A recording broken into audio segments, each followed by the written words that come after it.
Hi everyone, welcome to my channel. ಈ ವಿಡಿಯೋದಲ್ಲಿ average problem discuss ಮಾಡೋಣ. ನೋಡಿ, the average of 5 consecutive even numbers is 28. If p is 50 more than the smallest even number, then find 40% of 5p. ನೋಡಿ, ಇಲ್ಲಿ the average of 5 consecutive even numbers. 5 consecutive even numbers is 28. 28 consecutive average 28. 5 consecutive even numbers ಅಂದಾಗ 28 after even number 30, next 32, before 26, 24, average is 28.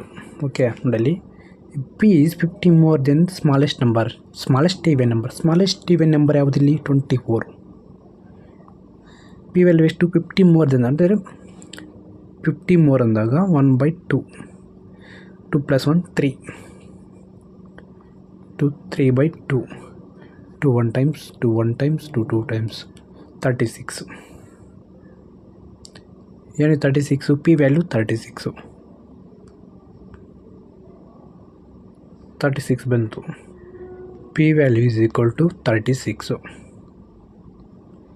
ನೋಡಿಲಿ, then find the 40% of 5p. p value 36 into 5 into 40%. 40% fraction value 2/5. 5 cancel. 36 into 2 72.